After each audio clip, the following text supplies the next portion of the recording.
health coaching looks a little bit different with Kiera, the Australian practitioner in quantum biology. It is fantastic what she's working on. She lays out a lot of these basic fundamental aspects of quantum health, and she does it in a way that's pretty easy to understand.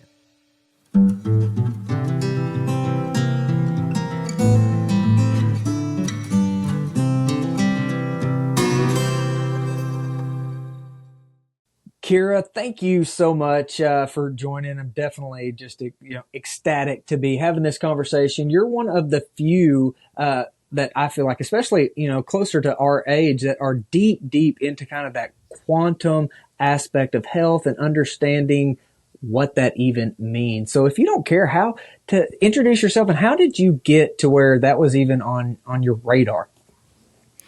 Yeah, of course. So I feel like my story kind of starts like most people that are so young in the space, in the sense that I got really, really sick and I couldn't heal myself. And after asking my university professors, the people that were running the health faculty at my school, the advice that I got to heal myself was to go vegan. And so I went vegan. I can see your face. I went vegan and my symptoms just got worse, to no surprise to me now. And so I was a lost cause. Nobody knew what was wrong with me. And then I had to take my health back into my own hands, do my research, understand how my body actually worked, so then I could heal myself.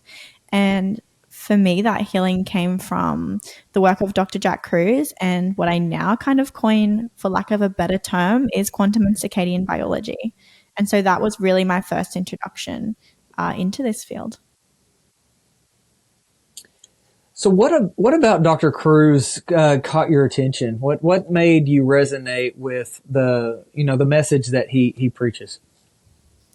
I think after listening to so many health podcasts, I didn't actually find Dr. Jack Kruse until a year into my journey of studying quantum and circadian health. So, which I like now because it gives me a very unique perspective on what I've learned, because I'm not learning and copying what other people are saying. I actually had my own journey with studying the peer-reviewed research that actually is out there underpinning these concepts. But for me, I actually got first introduced by a gentleman called Dr. Corey Gunn-Veazey. And so he's an acupuncturist from Florida, and he uses circadian healthcare with his clients in acupuncture. And he had seen me asking on maybe a social media forum for a really good alternative healthcare practitioner. And he had just said to me, Kiera, it's not you that's broken, it's your environment. And so when I got sick, it was actually because I received a scholarship at a university, which was in my state's, capital city. And so up until that point, I was living outside, I was living on a farm, I was living very rurally. And then I got a scholarship to finish my degree at a university in the city. And so I moved there. And that's when I got really, really sick. And I guess Corey had seen that process occur, and now it wasn't a surprise to him. And I thought I knew everything about health at this point. I was like, what is this gentleman talking to me about? I know everything about health. But I was just so desperate that I would try anything. And so Corey had just told me to watch the sunrise in the morning. And so I started doing that, and I didn't get better. And Corey said, are you opening the windows? I said, no. So I had to open up those windows, watch the sunrise. And literally after 4 days, I started feeling so much better. I was suffering with really severe vertigo, so much so that I would wake up in the morning and just pass out on the floor. That was so common for me. Everyone knew me as the girl that would just pass out because I was so dizzy. And after 3 days, I completely stopped. I actually woke up with energy. I could cook myself breakfast. I could walk to work. I could study again. And so then I really started going down the rabbit hole. Corey kind of just dropped me in the ocean, and I had to learn how to swim myself. So being a university student, I knew how to do my research. And so I started looking through all the peer-reviewed data and going through all of these concepts about how artificial light, impacts autophagy and our cell repair processes and influences our hormone production. And I really just I was so amazed that there was a whole nother world out there of studies and scientific evidence that we just weren't using in mainstream medicine. And I sat there and I was studying nursing, and I started looking at how we treat clients in the hospital. And I thought, if this stuff is true, we really need to find out if it's true or not. Why is no one funding forthcoming studies to really either prove or the opposite of these studies, because if it's true, the way that we're caring for clients in hospitals is completely backwards. And so cancer patients, I'm speaking from my heart. I held my grandfather's hand just a few years ago when he passed away of lung cancer. I wish I knew, what I knew now back then. But he got diagnosed and we just popped him in a hospital where he was being fed artificial food, sugar, which really fuels cancer growth. What else? We actually have locked the windows. So the windows in the hospital actually bolted shut. Not only that, but I think the saddest part and the thing that I really started to understand first was the fact that we actually wake them up every few hours to take their observations, to check their blood pressure, to check their O2, which is sometimes very, very important. But what are we actually doing there? We're actually stopping that person from repairing when they're sleeping. Now, if we throw in the artificial blue light, we're actually stopping that person from being able to take out bad cells, which maybe if they have cancer was the root problem of their cause in the first place. And so I really stood back at what I was doing as a nurse, and I thought, my gosh, I can't do this anymore.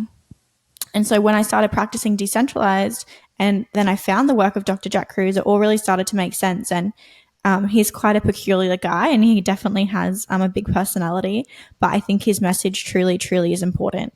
And I see that play out again and again when we actually tackle illnesses and disease in the body and mind that the centralized system just can't.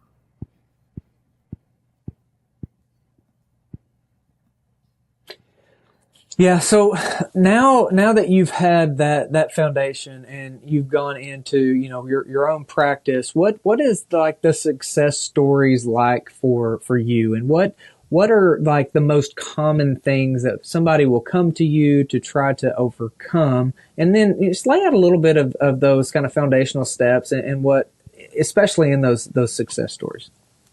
Yeah, of course. So when I started coaching, I didn't really know what type of clientele I would attract. Now I deal with chronic disease, so reversing chronic disease. And so that could be anything from PCOS, early onset dementia, Alzheimer's, gut dysbiosis, pretty much any disease that's chronic, that if you went to see a naturopath or you went to see a doctor, they would prescribe you a pill for your ill. So whether that's allopathic or Western, they're just giving you a pharmaceutical, or they're giving you a pill or a herb or a bioidentical hormone, which is really based off the notion that your body's broken and you need a product to make you better. Whereas I'm really looking at the body from a root cause perspective, and I'm saying, okay, why is your body not producing these hormones? Is it a nutrient deficiency? Yeah. Is it artificial light? Is your redox really low? Is there a problem with hydration? I'm really looking at what we can do to support your body so that you can really tap into your own self-healing mechanism, which is really not really healing. It's just reverting back to a state of optimal health. And so I've actually received a lot of clients who are suffering with infertility through the last 2 years. And I'm so thankful, because bringing new life into the world is such a pleasure. And really setting the children up for success through having healthy parents, I think that is just the best thing. I feel like so often we try to blame our body if we're suffering with infertility, and we say our body's broken. But really we need to change that and actually start thinking about the fact that our body is always, always acting in our best interest. And so if we're struggling with fertility, maybe our body doesn't feel safe enough to have a child. Maybe we don't have enough nutrients in our body to support the growth of a healthy fetus. Maybe there's something wrong in our environment. And so I guess we can chat about some success stories in dealing with infertility and treating infertility. For me, that's a massive indicator that that person has a really poor lighting environment. And so something that I'm sure you've probably had people on the podcast before talking about quantum and circadian biology. Is that right? Absolutely. Yeah. Okay, cool. So your listeners kind of have a little bit of a backstory. Cool. Hopefully. Nice. So often I'm the first person on people's podcasts, and I'm like, oh my gosh, everyone's going to think I'm crazy that's listening to this.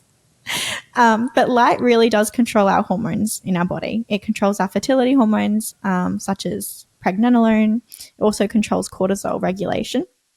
And so we know that blue light upregulates cortisol, upregulates our insulin levels as well, and then decreases melatonin when we're exposed to blue light at nighttime. And so something else that artificial light causes is called pregnenolone steal syndrome. And so there's a massive tie between this syndrome and artificial light, especially in the morning for women. So we have a master sex hormone, which is called pregnenolone, that's actually made in our mitochondria in our body as women. And so at a certain time every day, that pregnenolone, our body makes the decision, as it's the precursor for both cortisol and all our fertility hormones. And so this means that pregnenolone can become fertility hormones, and it can also become cortisol. So if my cortisol is really, really high of a morning, my body says, oh, it's not a really good time for Kiera to have a baby. She's very, very stressed because her cortisol is so high. And so that pregnenolone doesn't go to become my fertility hormones. It actually goes to become more cortisol to keep my body safe, independent of lab testing. And so that's something that I see happen again and again for women. And that's purely just due to the quantized effect of artificial blue light on that cortisol, which is raising it too high in the morning, which tells my body that I'm not safe. Although I am safe, my body's just receiving an artificial input signal. And so that is such an easy step for women to utilize and implement into their life. That's completely free. We just have to not expose ourselves to artificial light of a morning, because what are you essentially doing if you look at your phone first thing, or you go and turn on all these blue lights in the morning before going outside? You're essentially telling your body that Kiera's slept all day and it's actually midday. You've slept all morning and it's actually midday, and I need to catch up for the day. I need to raise her cortisol. And so this is an artificial input signal, and it's really just ruining our hormone production. So if we don't have fertility hormones, we just don't become fertile. And I see that when we actually address the lighting environment, we see this pregnenolone still syndrome completely reverse, and women can get pregnant quite easily. And that's just one view. There's definitely many more. Wow. Yeah. So the fertility thing is like way more common than I realized. So like Dr. Robert Kiltz has been on, and, he's a fertility specialist that's really hardcore carnivore in his approach. So I find that interesting that he's having some, success with that. Mm-hmm. Also have seen some issues with like MTHFR and the methylation being messed up and leading to poor infertility. And so I'm curious as to that kind of a holistic approach, Kiera, with light.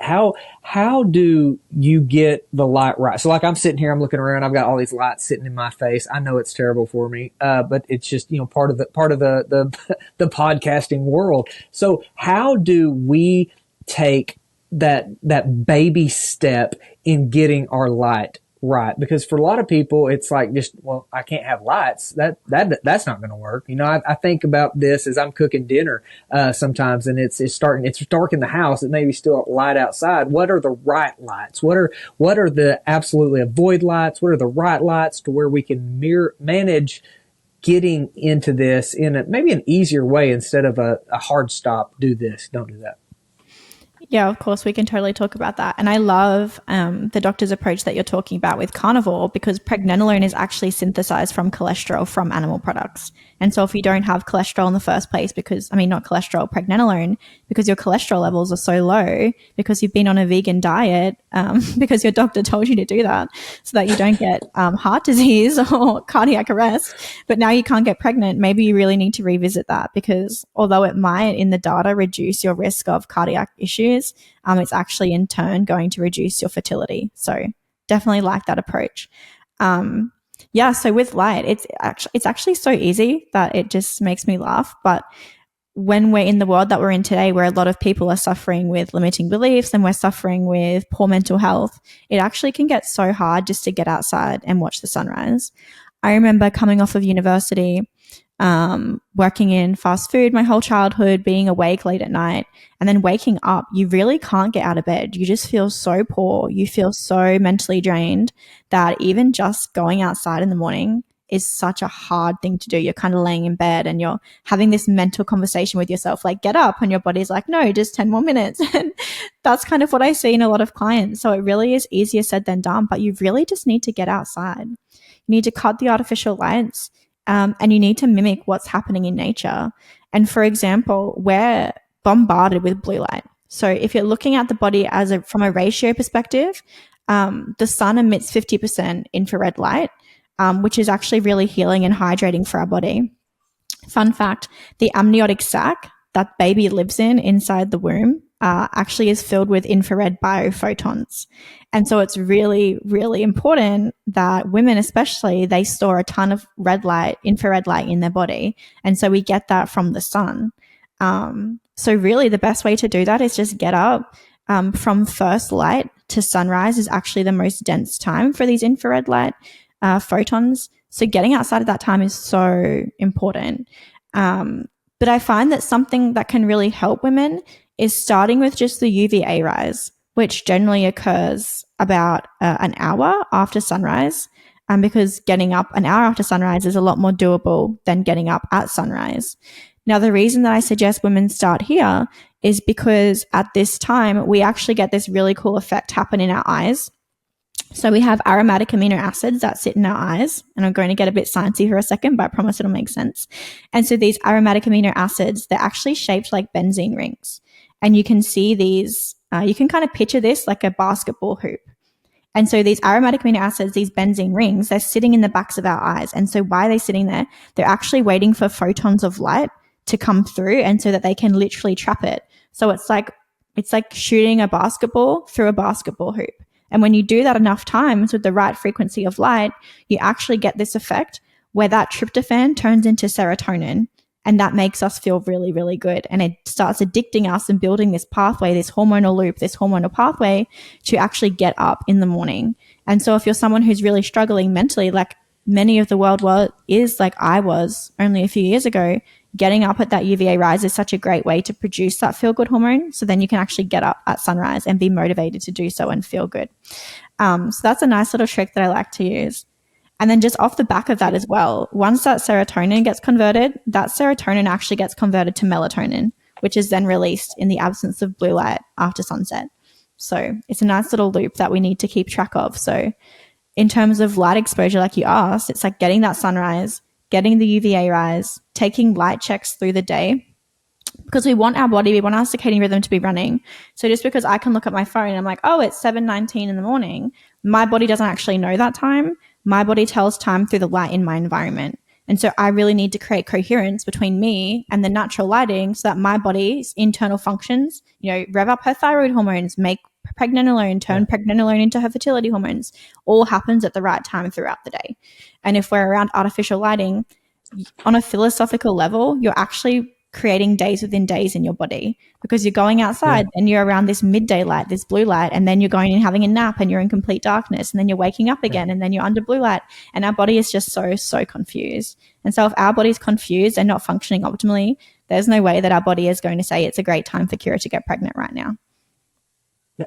That it makes total sense. So recently we had a total eclipse come through our area, and I remember, being outside. I had 4 kids, and so we were just having a good day, just watching the eclipse. And when it went into totality, the behind our house we've got cows, and the cows just started slowly walking to the barn when it went dark, and their body said it's nighttime. The birds just went quiet, and it was way cooler than I thought it was going to be. I was like, I don't understand why everybody's so excited about this, but it was super cool.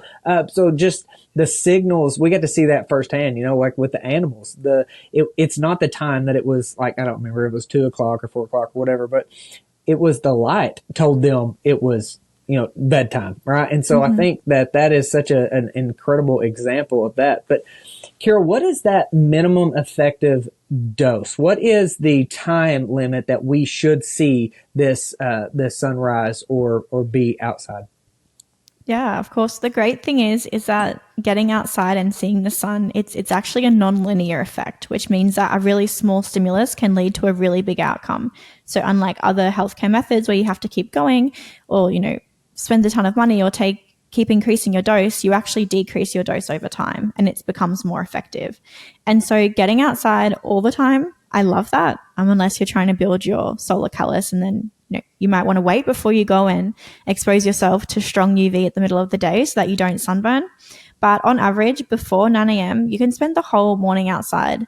But in saying that, if you're like me and you're super busy and you're working and maybe you have kids and you're dropping them at school and then you're going to work, these small seconds of sunlight exposure can just do so much. So this can look like opening up your windows in your house in the morning so that natural light can come in.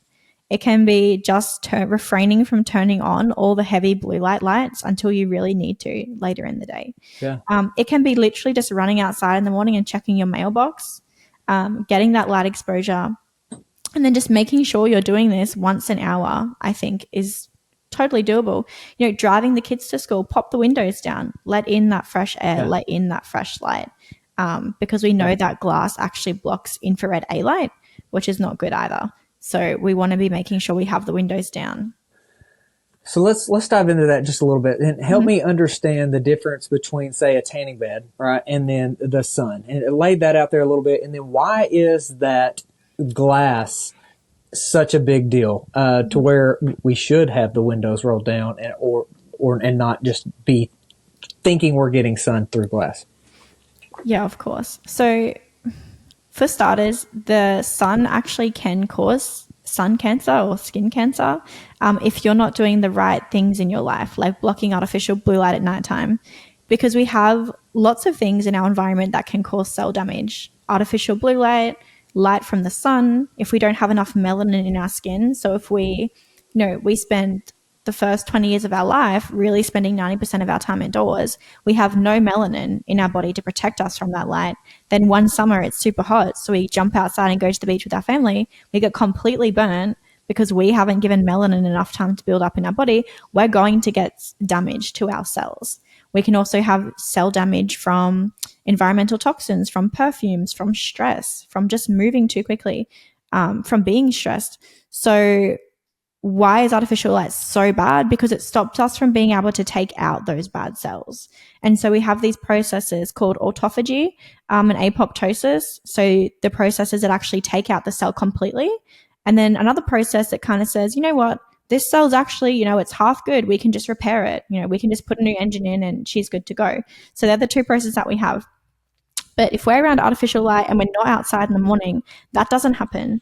And so the cells that are being damaged by light in our environment, from artificial light, from the poor choices, environmental toxins, become such a big issue because we can't undo the damage. I love to use the example of, in my town, I live in a country town in southeast Queensland, from Australia, if you can't tell from my accent, unfortunately. We have these old farmers. So if you go down to the local, what do you call them there? Saloons? Or like a bar? Yeah, bar. Yeah. If you go down to the local bar, you see these old farmers and they're literally 90 years old. They look so healthy. They have such a beautiful tan. They're drinking, they're smoking, they're eating seed oils all the time. And I'm looking at them and then I'm looking at my, grandparents and how sick they are at 60 and how all these people in the cities are so sick. They're on 5 medications by 70 years old. I'm like, what's the difference between them and you? Because they're, going to the gym, they're taking their supplements. You're just living your life and eating seed oils and smoking and drinking. It's because they're farmers. So they're actually going to bed at such a reasonable time and they're actually waking up with the sun every single day and they're outside. So they're not under artificial light. Now, this essentially means that they can still take out those bad cells that they're accumulating from the crappy choices that they're making of a nighttime. And if you go to these people's house, they don't have a lot of lights on. They're just simple people. They might live in a small house on their farm and they don't have a lot of artificial light. So this is really the difference. And it doesn't take a science report to say that. Go down to if you live in a rural town, take a look around at the people around you and see their health compared to, the people that live in the city or the people that you may know from different areas that don't work on a farm or don't work a job outside. It's so obvious. But back to your original question, the minimum things that we need to do, and one of those is actually, making sure we're opening the windows. And that's because light, we don't see all these different frequencies of light coming from the sun. We just see illumination, but it truly is UV, it's red, it's violet, all these different frequencies that come together. And so glass actually blocks some of those frequencies and changes them. And so now that light, the lack of red light in there is actually going to be so much more damaging for our skin, because red is really, really healing. And also, if we're chronically dehydrated and we have no melanin, it's also not going to be a good time. And so there's this study that was done in Australia, and it was on truck drivers. And so truck drivers, transport drivers, they're one of the most likely, so their profession is the most likely to get skin cancer. And if you actually look at the studies, they were most likely to get skin cancer on the side of their face and their arm that was closest to the window. And I think that that's because this light is penetrating in, and it's not actually the sun that's causing the skin cancer. It's actually the sun coming through the glass that's had those special frequencies that are very healing taken out of them. So now the light is so much more dangerous. And what else are these people doing? They're driving all night under artificial light. So they're not actually able to take out those bad cells. So I think we really need to delve deeper into actually why these statistics have come to rise, not just say, oh, this equal, N equals X, so it must be factual. It's like, okay, we actually need to look at the finer details and things. Cool. Fascinating. So what types of lights, if we have to use them, should we be looking for? So this is kind of a rabbit hole I've been down lately. I was recommending red light to everyone at nighttime, because red, it doesn't upregulate cortisol as much as artificial blue light. So we use blue light to tell time. So that's actually the frequency that we use to tell time. And so making sure that you use literally any other light at nighttime as opposed to blue is such a good thing. But red can actually upregulate cortisol and do different things to our body. It's also really unnatural. So if you have a spectrometer and you actually take a sample of that light, it actually has really narrow band peaks in certain frequencies. And if you look back at the work of Dr. John Ott, he actually found that certain narrow band frequency peaks in, like, let's say pink, can actually have very severe implications on people's mental health. And so he actually used these narrow band frequencies with, and this is kind of going off track, but I find it super cool. I was reading this book again yesterday. So he could actually change the sex and the gender of pups in dog litters by changing the light that they're around, which is so incredible. He did this with fish as well. Wow. And so he could literally change, which the reason that he started looking at this was because a lady was reading his work and she wanted to know if she could use light to change the sex of her pups in her litters, because she wanted to make more money, because female dogs went for such a large price compared to male, obviously, because they can reproduce and you can sell the pups from those dogs as well. So, that's something we need to be aware of. It's not just blocking the blue light, blue light blockers as well. You're actually getting a narrow peak now into your eye. So these things are all just band-aid approaches. Really what we need to be doing is just turning off all of the lights. But, I work late at night. I know people have shift work. I actually love candlelight. I think that candlelight is much safer because it emits such a microscopic amount of blue light. And it also has, it doesn't have a high peak in any frequency. It really is mimicking that sunlight because it's burning stored kinetic energy. So I've come to terms with the fact that candles are definitely the best light to have at nighttime. Red light is probably second best. And then the best is actually no light. But again, we live in 2024 and that's really hard to do. Yeah.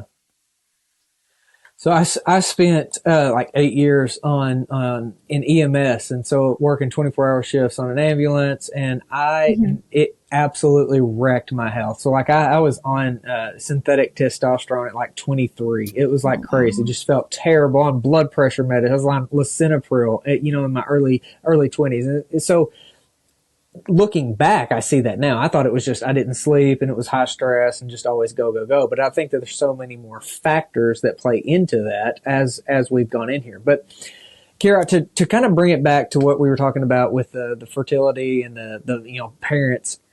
My little boy having cancer. So he was 5 when he was diagnosed stage 4. So pediatric cancers are something that I feel like us as parents have a lot of responsibility in. I think that they're not old enough to have typically had the environmental or lifestyle choices to develop cancer.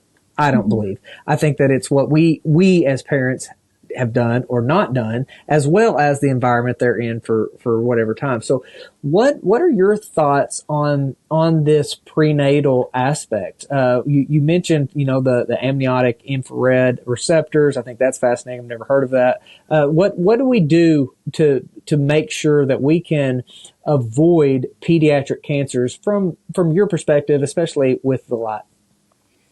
Yeah, of course. So it really comes down to making sure that mum and dad are set up for success, so they're really healthy.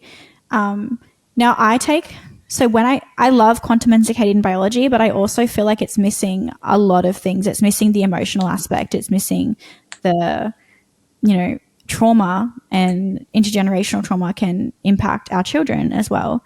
And so I guess this naturally unfolded for me through my client work. I'll tell a little story about my, running with cancer in children. So I had a client come to me on the day that her child was getting a 1 kilo tumor chopped out of her abdomen. And so this child was 2 years old, and she's a beautiful little girl, and she didn't even know that she had this tumor until one day when her mother pressed on her stomach and was like, wow, this is a really big growth. Went to the hospital. The hospital said, we're not even going to take a test and find out if it's cancerous or benign. We're just going to take it out because it's so big. And so they actually had to take out this child's left kidney at 2 years old, as well as part of her adrenal, and cut into her diaphragm. Thank God, literally thank God that it wasn't cancerous, it was benign. So that was such a good outcome, but it kind of comes from the same root cause. And this can be different for everybody. So for me, I was working with this child for a long time. So something else that happens with the medical system is that if you decide to go against centralized care, so you go against chemotherapy or IV hormone therapy to treat cancer in your child, they can actually take your child off you and say that it's a child safety issue. And so that's exactly what happened in this case. Even though the cancer was benign, and even though mum and dad wanted to treat, follow-up treatment in a more natural manner, they actually weren't allowed to. And so their 2-year-old daughter was having to do scans every 3 months. And you can only imagine what that level of radiation is actually doing for that child. And so my job was to come in and reduce, to really promote those processes we were talking about, autophagy and apoptosis, through diet, through light, to ensure that even though that radiation was not doing great things for that child, we could actually take out those bad cells. And then again, thank God that child is beautiful today. She is so happy and healthy, and she has more energy than anyone else, any other child around her. So that's really testament to the parents' work and everything they did to help their child. But so that's really scary, the fact that we don't even have sovereignty over the care that our children are having. And so in this particular instance, I was working with the child to really, really help her and optimize and do all the light and everything like that, working on her nutrition, doing a very low carb diet. Because remind me, I want to come back to deuterium on this episode, because people need to know that, especially if they're dealing with pediatric cancer. But in terms of more than quantum biology, I actually started consulting with mum. And so mum actually had quite a lot of trauma happen in her early teenage years. So she actually underwent a lot of sexual trauma through the age of 11 to 14. And this is something that she never really processed. Now, if you look in Chinese medicine, we actually have these things called chakras in our body. And again, this was a bit woo for me, because coming out of 5 years of university, I was like, this makes no sense. But having practiced through this lens with client after client, and just only seeing results through this lens, or seeing increased results through this lens, you can't deny that there is some merit to it. And so we have these chakras in our body, and we now know through the work of Veda Austin, through the work of Gerald Pollack and a few other professors, that we actually hold memory in the water in our body. And so the hydrogen bonds of water is actually where we hold and store memory. And so I have found through my practice that women in particular, when we're not moving a lot, when we're not sweating as well, this is amplified. We actually can store and repress memories in our body, in our water. And so this shows up as tight fascia. So lower back pain, it can be joint pain. And now these memories in my practice are commonly stored in places that reside with the correct chakra. So for example, around the stomach area, we have a specific chakra, which is, it's correlated to our sex organs. It's correlated to reproductivity, to our reproductive system. And so looking through this lens at this client's case, and knowing that her child has a massive tumor in that same area of her body where that chakra is, and then looking at mum's life and what she'd been through and never dealt with, and then seeing mum's physical symptoms of lower back pain, of reproductive issues, of PCOS. When I started working with mum to release that trauma through myofascial release, through movement, through deuterium depletion, through all of these things, we really start to see child actually get better. And so I see this really big connection between parents and children, both in the physical sense and in the spiritual sense, and that our memories and our, I guess, life choices can really impact child, right? Just like the food that we choose to eat and put in our body can impact child, both in womb and out. So I find that really interesting. And I just wanted to mention that because I feel like it's an aspect of health that no one's really talking about, especially now with quantum biology being a big thing. It's super, super important. And quantum biology is more often than not the root cause, but there is this emotional component and this spiritual layer that so many people are missing. Especially in today's society where we are quite sedentary, we are very dehydrated. And so memories, they affect us a lot more, and trauma affects us a lot more than it did 100 years ago. So I think that's really important to highlight. But coming back to deuterium, high deuterium concentrations can actually also cause cancer. And if you're wanting to delve into the nitty-gritty of that, you can read a book called Defeating Cancer by Gabriel Somale. Beautiful book. He also has another book called Deuterium Depletion. But so deuterium is actually something that comes in correlation with a high carbohydrate diet. So if you're eating a ton of carbohydrates, or maybe as a child you were eating a ton of carbohydrates, this actually stores in our body. And then if you were to take a deuterium sample of your body, it would be a lot higher than someone who, let's say, was in the sun all the time and grew up on a ketogenic diet. Because being in the sun can deplete deuterium, and also a ketogenic diet is also naturally deuterium depleted because fat and protein has less deuterium than carbs. Carbohydrates, potatoes, fruit, very heavy in deuterium. And so if mom is having a ton of deuterium in her diet, that means her child is also going to have a ton of deuterium. And I think that this can really affect and impact pediatric cancers. And then again, the artificial blue light, right? Because you and I think you might be a couple of years older than me, but we grew up in a time where we didn't have much artificial blue light at nighttime, or in general, we didn't have phones. We didn't have as much radiation. We didn't have 5G. I didn't even have Wi-Fi in my house until I was like 17. So the way that my brain developed and the way that my body developed, it was able to develop using the natural information of the light, of the magnetism that's around me, because light, water, and magnetism shapes the way that I grow, the way that I developed, and the way that our children develop. And so if we're giving our children artificial input signals through crappy magnetism, crappy water, on top of all the environmental toxins, and then they're around blue light and they can't take out bad cells, when you step back knowing these things, you're like, oh, the chronic rise in childhood illness, and even illness now in women, especially the fact that it's on the rise, is just not shocking for me. I'm like, wow, I'm surprised that we're actually not sicker.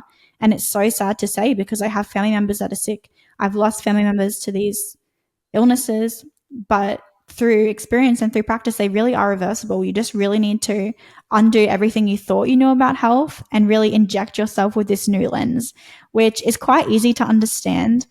I feel like science has tried to overcomplicate everything and like, oh yeah, cancer is because this protein binds with this and then it causes this and then dehydration. But maybe it's just the fact that we're hurting ourselves and then we can't take them out at nighttime. Yeah, no, I'm glad you brought that up. No, it wasn't. I have, I've listened to absolutely everything that Dr. Laszlo Boros has put out on deuterium, and Dr. Petra Devlar is one of my dearest friends. And so the deuterium aspect is massive. It's absolutely massive. And I think that is an aspect of the pediatric, cancers in general and chronic disease in general, but definitely the pediatric cancer that we've got to do a better job of sharing that. So I'm so glad that's on your radar and a part of your approach. So what do you do with water then? How do you approach recommendations? Are there tools you use? Just spring water? Like, what is your protocol, so to speak, for water? Mm-hmm. So water is a massive issue. I feel like there's a war on tap water at the moment, and rightly so. So I feel like that's quite obvious. People need to stop drinking tap water because it's traumatized water. It's been put through these filters. Water has memory. So drinking this water that's just been traumatized with chemicals, these chemicals have been made in a lab and it's been put through these big statewide systems. It's just not healthy for your body at all. It's just increasing that toxic load. So definitely no tap water. So for me, I'm drinking spring water and I'm drinking low deuterium spring water. And so because of the choices that I make in life, meaning I work on a laptop, which, I mean, I can work outside, but most of the time I have to be inside because of glare and things like this, or I'm on a podcast, I'm not deuterium depleting as much as I should, or as much as my ancestors did in Australia. I also grew up on a really high carbohydrate diet. So a lot of rice, a lot of pasta, which were also, grown in places that use tap water, which is also super, super high in deuterium. I ate a lot of seed oils. I worked in fast food when I was younger. So with that in mind and looking at my personal, I guess, thunderstorm, that's a word that gets used quite commonly in this space, I know that I have too much deuterium in my body, and so I know that I need to do everything that I can through my current diet and lifestyle to deuterium deplete. And so I source my spring water from the store, and I get it shipped up from Tasmania. And so Tasmania is closer to the pole. And so the water that's down there is naturally deuterium depleted and has less deuterium than the water that's where I am in Queensland. And so that's one way that I can deuterium deplete. Another way is following a more carnivore ketogenic diet. But in saying that, the way you need to be careful, because the way that we process fats, if it's high deuterium, so we can have a fat that's, let's say, 160 parts per million deuterium, and we can have a carbohydrate that's 160 parts per million deuterium, but that fat is actually going to be way worse for our body than that carbohydrate, and that's because of the way that it's processed in our body. So we have glycolysis, which is the process that breaks down carbohydrates, or we have fatty acid oxidation. So naturally speaking, even just 1,000 years ago, the food that we were eating was always out in the sun. So that animal that I'm going to slaughter and I'm going to consume, it's out in the sun, it's eating grass, it's eating whatever it forages, and it's drinking natural water. So it's going to be very low in deuterium, right? So that fat that I'm going to eat might be like 110 parts per million deuterium. But if I eat meat that's not kept in its natural environment, and it's fed tap water, and it's fed grains, GMO grains particularly, and it's kept inside all the time in a feed barn, that animal is going to be so much higher in deuterium. So that fat and that protein might be around 140 to 150 parts per million deuterium.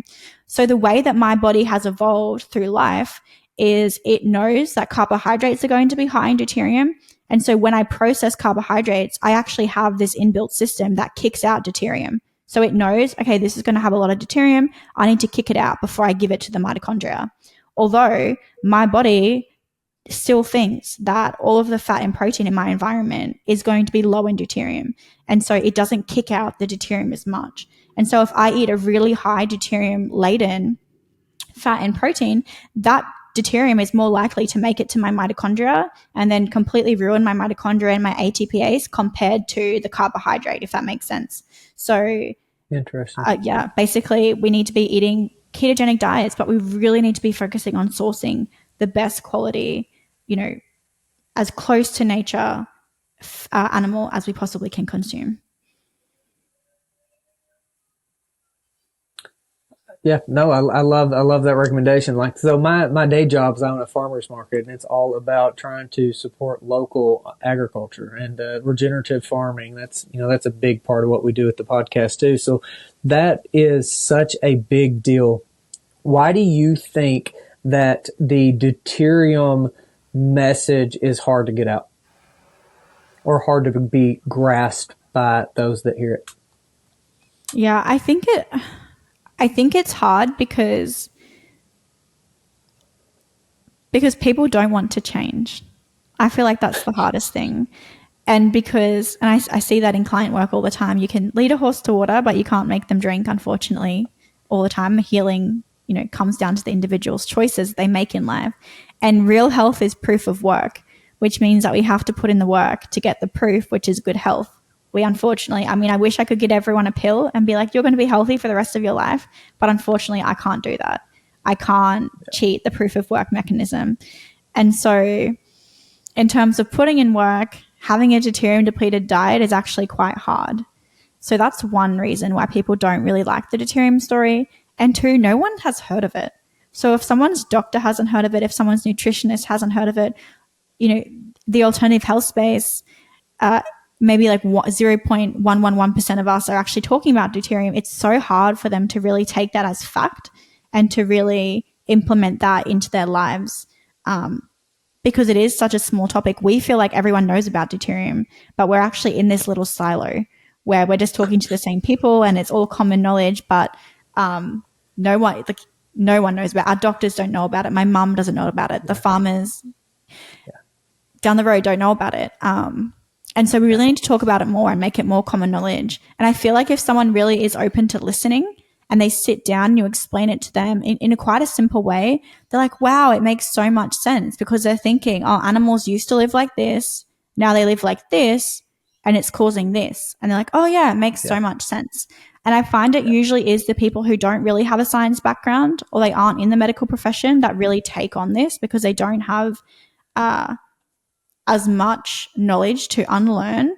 And then also there's the survival mechanism that comes in as well. So if you're a doctor and you've been treating cancer patients for the last 20 years, if you come across this new knowledge of deuterium that's not in your textbooks, you weren't taught about in medical school, you see all the data surrounding it, do you think that you're going to feel very good? Or do you think that you would just say that that's not true, because the guilt and the worry and the stress that would come with actually having that realization would just be would be so large that it actually impacts your ability, your mental health, and then your ability to actually survive and your quality of life in the world. Because we don't want to be stressed. We want to avoid change. It keeps us safe. And so I think that's a massive component as well. But I think that consumers are the ones that change the producers.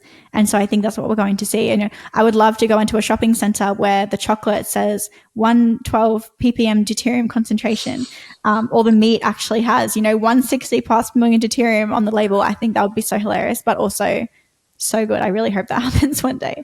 But it's, it's all of these things wrapped into one. In our modern society, we just love convenience, and being healthy, proof of work, just isn't convenient.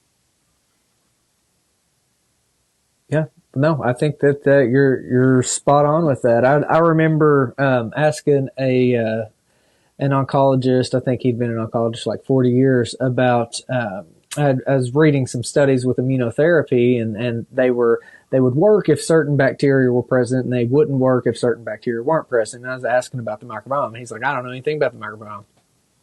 I just feel like that's an extremely important thing that we should be, looking at this point. And so the deuterium piece is absolutely massive. And I hate to say that anything is the most important, because, light or gases or deuterium, whatever, water, it's like all of it matters, right? Like all of it is important, but that is such a extremely important piece. So are you using deuterium depleted water, or just going low deuterium spring waters? What are you doing there? Yeah, so I'm just doing low deuterium spring water, and then I'm eating more of a ketogenic based diet. I'm getting out in the sun. I'm eating a ton of seafood. But with clients, I do prescribe deuterium depletion protocols. Now, I believe personally that through the study that I've done, and again, I could be wrong, I believe that a deuterium depletion protocol is something that you shouldn't take lightly, especially if you're sick. So through some studies that I've seen of Gabior, do you know how cancer loves sugar? And there's studies that show people with tumors, when they stop eating sugar, their tumors decrease in size. But then if they actually reintroduce sugar into their diet, it's like if you took sugar off a child for 3 days and then you gave them sugar, they're just going to be so hypo. And so you're actually increasing that tumor growth. And that shows in the studies and the literature. I believe that this is the same with deuterium.